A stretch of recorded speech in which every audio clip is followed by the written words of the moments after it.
વાલા મિત્રો, દુષ્યંત પાઠકના આપને અને આપના પરિવારને જય સિયારામ.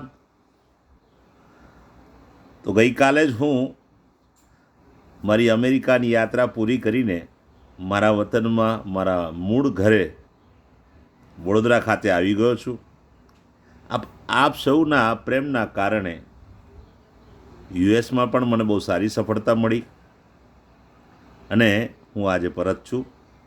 તો મારા આ વિડીયોમાં વાત કરવી છે આજનો ઉપાય, અને આજના ઉપાયમાં તારીખ છે 22મી જૂન 2025, વાર છે રવિવાર.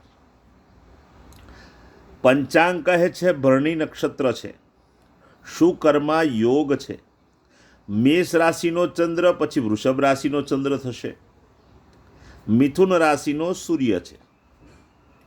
અને અશુભ સમયની જો વાત કરું તો યમઘંટ મધ્યાહન કાળે 12:29 શરૂ થશે, 2:10 સુધી છે. અને રાહુકાળ સાયંકાળે 5:33 7:15 સુધી છે. તો આ બંને અશુભ સમય છે, એમાં કોઈ શુભ કાર્ય ન કરવું જોઈએ.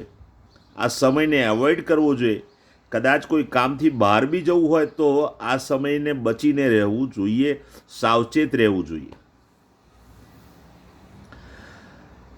કોઈ શુભ કાર્ય કરવું હોય તો કોઈ સારું મુહૂર્ત લઈ લો, અને એમાં પણ અભિજીત મુહૂર્ત મધ્યાહન કાળે બપોરે 12:02 થી 12:56 સુધી છે. તેમાં તમે કોઈ શુભ કાર્ય કરી શકો. વાલા મિત્રો, આજનો ઉપાય એ વિષયમાં રવિવારના દિવસે વહેલી સવારે સ્નાન કરવાનું છે. સ્નાન કરતી વખતે નાવાના પાણીમાં 1 ચમચી હળદર નાખી દેવાની છે, અને હળદર નાખી હળદરવાળા પાણીથી નાહવાનું, પછી શુદ્ધ પાણીથી નાહવાની છૂટ છે.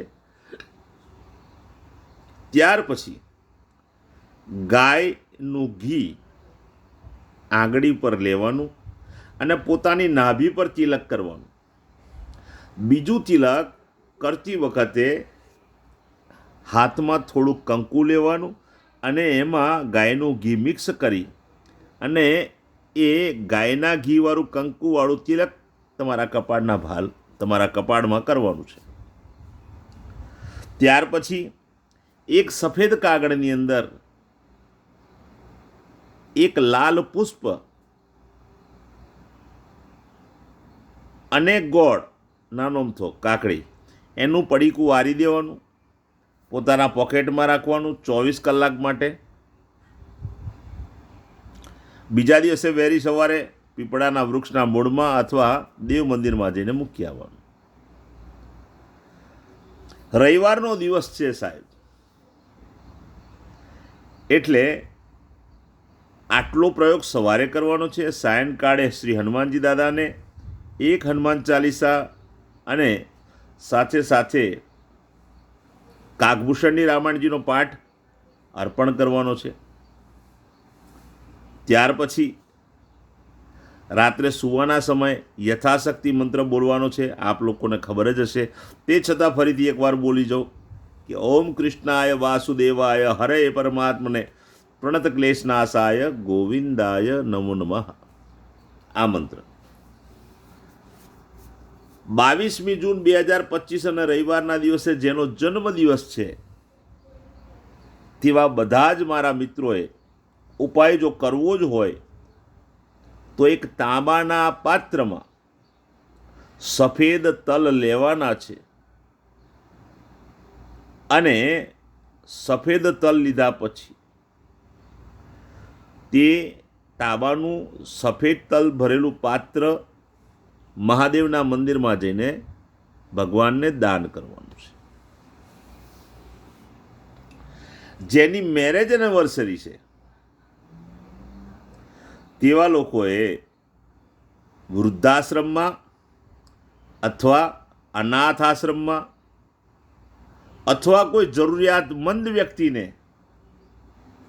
ઘઉંનું, ગોળનું દાન કરવું જોઈએ. સાથે સાથે સફેદ વસ્ત્રનું પણ દાન કરો તો બહુ જ ઉત્તમ છે. લાલ વસ્ત્રનું દાન કરો તો પણ ઉત્તમ છે. અને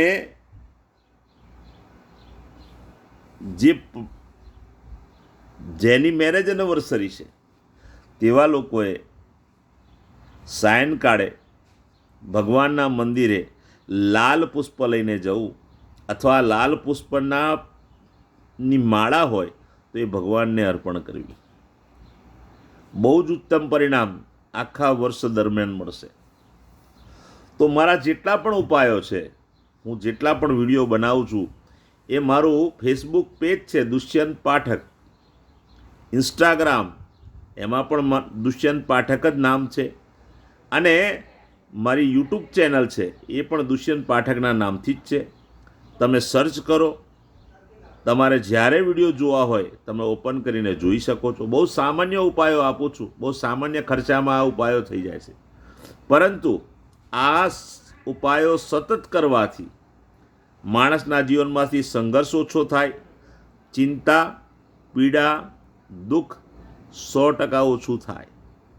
ભગવાન ઉપર શ્રદ્ધા રાખનારો, ઈશ્વર પર શ્રદ્ધા રાખનારો કદાપી નિરાશ થતો નથી સાહેબ. હા, નિયમિતતાની જરૂર છે. તમે નિયમિત ઉપાય કરજો. મારા વિડીયોને જો શક્ય હોય 2 હાથ જોડીને પ્રાર્થના કરું કે તમે કદાચ ઉપાય ન પણ કરતા હોય તો પણ તમે મારા વિડીયોને શેર અવશ્ય કરજો. કારણ કે તમારું એ ભગીરથ કાર્ય, તમે જે વિડીયો શેર કર્યો કોઈ પણ એકાઉન્ટ પર, કોઈ જરૂરિયાતમંદ વ્યક્તિ જેના જીવનમાં સંઘર્ષ ચાલી રહ્યો છે, દુઃખ પીડા ચાલી રહી છે, અને તે આ ઉપાય કરશે અને તો ભગવાન એના પર કૃપા કરશે, દુઃખમાંથી એ મુક્ત થશે અને એનો આશીર્વાદ તમને મળશે. હું ને તમે માત્ર માધ્યમ છે, અને વિડીયો શેર કરવાના કંઈ મને પૈસા મળવાના નથી. આ માત્ર સેવા છે. તો ખૂબ ભાવથી ને પ્રેમથી મારા વિડીયોને શેર કરો, અને આ ઉપાય કરીને રાજી રહો.